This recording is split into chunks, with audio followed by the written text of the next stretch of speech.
بسم الله الرحمن الرحيم، والصلاة والسلام على سيدنا رسول الله. تحياتي لكم جميعا أصدقائي الأعزاء.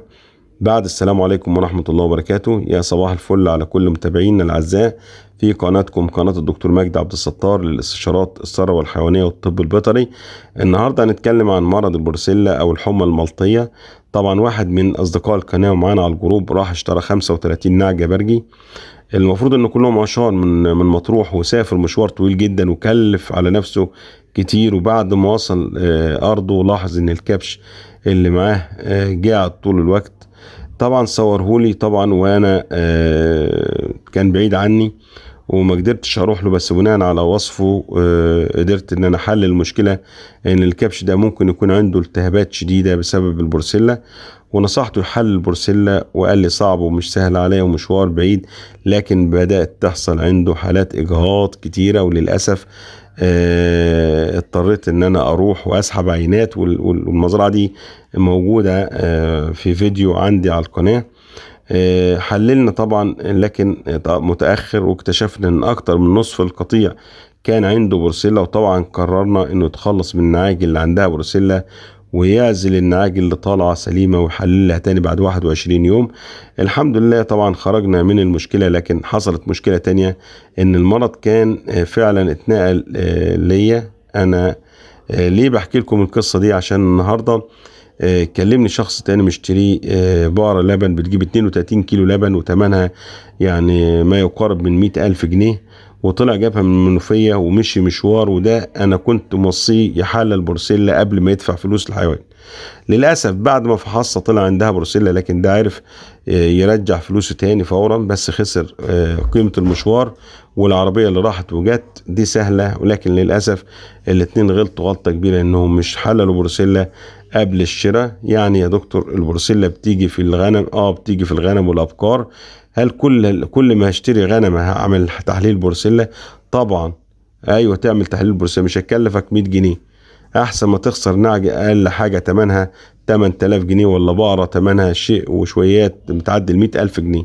البروسيلا ده مرض خطير جدا، بيصيب الحيوانات والبني ادمين كمان، وهو معروف عند الحيوانات باسم الاجهاض الوبائي او الاجهاض المعدي، وعند البشر باسم الحمى المتموجة، وده لان الحرارة بتاعته بتعلى وتنزل طول الوقت. وكمان معروف باسم الحمى الملطية نسبة لأول حالة تم اكتشافها في جزيرة مالطا. خطورته على الحيوانات، طبعا البروسيلا بتسبب مشاكل كتيرة جدا للحيوانات، أهمها الإجهاض. الحيوان المصاب غالبا بيجهض الجنين اللي المفروض يجيبه، مشاكل في الرحم بعد الإجهاض، بيحصل مشاكل تناسلية ممكن تأثر على الخصوبة، قلة اللبن بسبب تأثير المرض على الرحم، إنتاج اللبن بيقل جدا، ضعف الخصوبة. الحيوان طبعا ممكن يحتاج تلقيحات أكتر عشان يحصل حمل. العرج، بعض الحيوانات المصابة بتظهر عليها علامات عرج بسبب التهابات المفاصل، وده اتكلمنا عليه في الحلقة اللي فاتت، إنه أحيانا العرج بيكون عرض لمرض تاني. طبعا خطورته على الإنسان، بيعمل حمى شديدة، الحرارة بتعلى وبعدين بتنزل وترجع تاني، ألم في الظهر والمفاصل.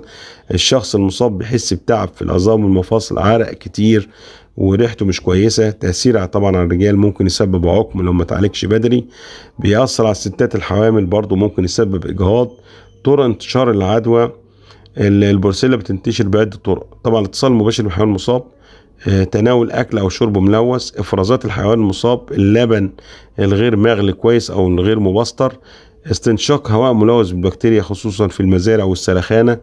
ازاي نعمل وقاية من المرض؟ عشان نحمي انفسنا من البروسيلا لازم ناخد الاحتياطات ديت. التعامل الحذر مع الحيوانات، لازم نلبس جوانتيات اثناء الولادة او التعامل مع الحيوانات المصابة. لازم نتخلص من المشيمة وافرازات الولادة بشكل امن. نغسل الايد كويس جدا بالماء والصابون بعد التعامل مع الحيوانات. عدم شرب اللبن الخام، لازم يتغلي او يتبستر كويس. لازم في تطعيم وقائي للحيوانات لان ده بيقلل نسبة الاصابة.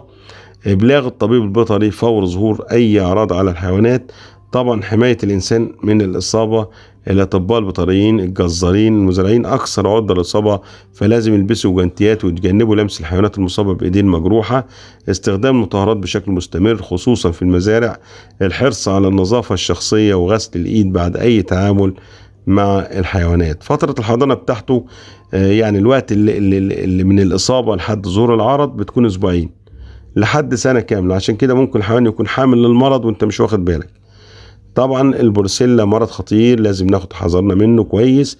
اهم حاجه نمنع انتشاره عن طريق النظافه والتطعيم وعدم شرب اللبن غير المغلي. لو حسيت باي اعراض لازم تروح للدكتور فورا عشان تلحق نفسك. طبعا مرض البروسيلا ده انا خدته مرتين في طول فتره عملي كطبيب بيطري. مرض متعب جدا، ما بيطلعش من الجسم على فكره، بيفضل موجود في جسمك طول ما مناعتك قوية، ما بيعملش حاجة. لو مناعتك نزلت بيشتغل معاك تاني. حاول انك انت تحمي نفسك من البروسيلا. الحيوان بيرمي مرة واحدة في العمر وبعد كده بيولد عادي خالص ويبقى عنده بروسيلا، يبقى انا لازم احلل وانت واقف في نص ساعة النتيجة بتظهر. مرض يعني مش عايز اقول لكم كم الألم، وفي دكاترة للأسف ماتت بالبروسيلا. في ناس كتير فضلت تتعالج يمكن بتاع سنة كاملة عند دكاترة عظام والتهابات مفاصل وهي في الأساس عندها بروسيلا. يعني أنا أعرف ناس شخصيا، أعرف ناس شفتها بعيني، يعني كانت بتتعالج على إن هي عندها غضروف، وكانت رايحة تعمل عمليات غضروف وفي الآخر طلع عندها بروسيلا إن السبب ده ألم بروسيلا، وما اتعملتش عملية وصحت. فالكورس بتاعها طبعا 40 يوم، لازم هتاخد العلاج بتاعك لمدة 40 يوم عشان تقدر تقضي على السخونة اللي بتجيلك او الاعراض دي. تكمل الكورس لمدة 40 يوم كامل علاج. فده طبعا مرض متعب جدا ومرهق جدا ومكلف جدا، حتى علاجه مش موجود حاليا هنا. يا بخت اللي بيلاقي نفسه حد في السعوديه ولا بره يقول له ابعت لي الريفاميسين او الفيبراميسين او الريمكتان، لانه مش متوفر في مصر حاليا. فيا ريت كل واحد يخلي باله من الحاجات دي كويس جدا. اي حاجه يعني عندنا هنا، والله انا عندي ناس قبل ما تشتري الحاجه قبل ما تدفع فلوسها بتروح فعلا تحلل بروسيلا عشان ما تدخلش حيوانات مصابه عنده في البيت على الحيوانات السليمه. فما فيش مشكله خالص ان انا اقول لراجل صاحب الحاله بعد اذنك استناني يوم بس لما احلل البقره ديت، ما ادفعش ولا مليم الا لما احلل واتاكد ان العينه سليمه ومفيش اي مرض فيها وبائي ممكن ياثر على طبعا اللبن لازم يتغلى كويس جدا، لان النقل عن طريق اللبن ممكن الافرازات الرحميه، السوائل اللي بتنزل من الرحم دي ممكن لو طارت على عينك بيدخل عن طريق حدقه العين. تخيل يعني البكتيريا دي رغم ان هي ضعيفه جدا، اي نسبه غليان بتموت البكتيريا دي، لكن ممكن تدخل عن طريق حدقة العين، ممكن تدخل عن طريق جرح في ايدك، ممكن تدخل عن طريق اكل ملوث اللي هو اللبن طبعا او الجبنه.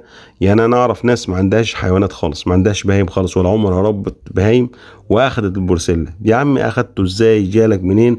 طلع ان هو اكل جبنه من بره من ناس مش مضمونه، جبنه مش معموله بطريقه كويسه. خد المرض. الجبنه البلدي بتحط في الشنده ديت والناس بتبيعها قطع، طبعا بتبقى مصدر للعدوى كبير جدا. فزي ما قلت لك في ناس ما عندهاش بهايم خالص ولا ربت وخدت بروسيلا، والكلام ده موجود وعارفهم شخصيا برضو. فمرض خطير، مش بس اللي المزارع بس، مش بس المختلط، مش بس المربي، لا حتى اللي موجود في البيت ما عندوش بهايم مربيها وعندوش غنم يخلي باله. الناس الغنامة اكتر ناس اخدت بروسيلا بسبب ان هي بتولد بنفسها من غير جوانت وديها مجروحة، فبتاخد اكتر ناس اخد مرض البروسيلا الغنام. فلازم نخلي بالنا كويس جدا ونحافظ على نفسنا كويس جدا. ربنا يحمي الناس ويحمي المال. وتحياتي لكم جميعا، والسلام عليكم ورحمة الله وبركاته.